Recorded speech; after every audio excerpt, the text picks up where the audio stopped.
What's going on, Immortals and Shadows? Bishy Bosh here again, coming at you today with another Necromancer build guide.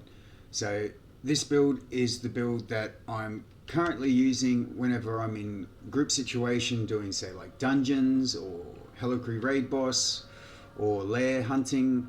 I guess you could use it in other situations as well, but this is where I feel this build really shines. So let's jump straight into the gear. Okay, so for greens, we're going to run with the full 6-piece grace set.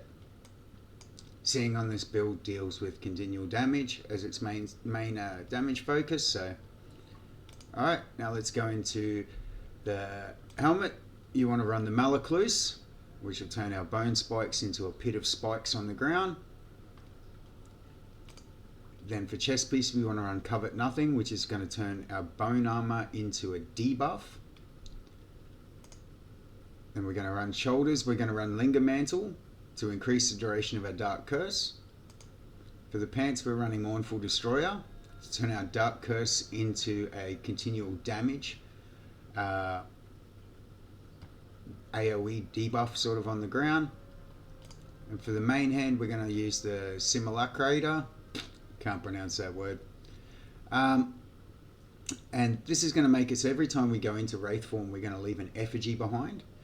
The effigy has a little bit of a lifespan in that it explodes, but the cool thing about it is the effigy will taunt the monsters around it to that effigy, so we can use that by putting our AoEs on the ground and leaving the effigy behind, and so the monsters just keep walking themselves into the AoEs, which is quite nice. And again, it's just great. We've got to put something there. We're using the Wraith form for mobility anyway, and this is just a nice extra bit of damage and a great feature with the taunt. Okay, now for the offhand, we're going to run Spite Fetter, which is going to give us a 25% chance to explode, causing burning damage with our Soulfire. Okay, so skills, we're going to be running Wraith form, Bone Spikes, Dark Curse, Bone Armor, and Soulfire. Okay, so now I'll show you a little bit of footage recorded earlier with a couple clanmates of mine. Big shout outs to Snacky on the Satyr, Clocksmoker on the Demon Hunter, and Blood God on the Wizard. So let's have a look at that, shall we? Okay, so here's a dungeon I recorded earlier.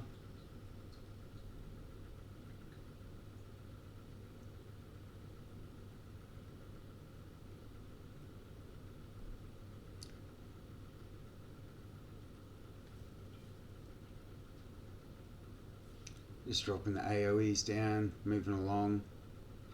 The main point of this, the reason why I've switched to this for group dungeon play, is just it's single target DPS, the boost that it gives with that bone armor debuff.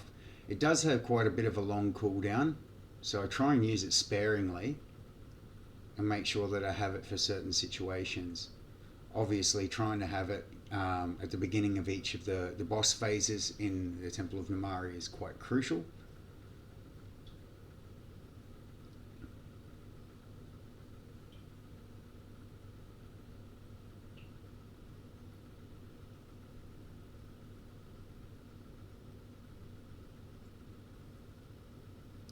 Now I did record this with a conversation in Discord voice chat, but I realized I had some bad information in there, so I've had to mute the video. So my apologies to my homies Blood God and Clocksmoker, who were on audio with me in the video, giving out some good info.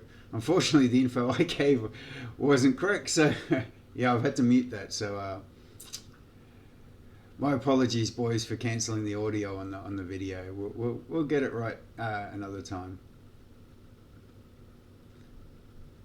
The best bit of advice I can give anyone to have fun in this game is to find a bunch of people that you can jump in Discord with, or any other sort of voice chat programs you have, and get in there and just joke about, talk crap.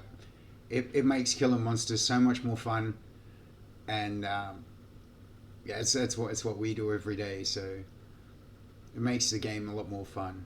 So as you see, the boss comes in. All right, we drop the debuff on his head, and you look how fast everything melts.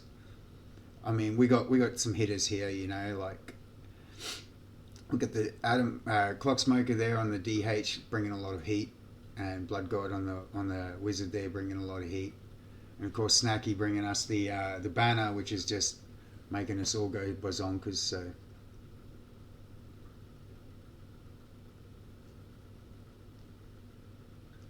Again, the Wraith's there just to use for mobility whenever you need it, but also a good way of moving monsters around with that taunt feature that it gives with the effigy it leaves behind.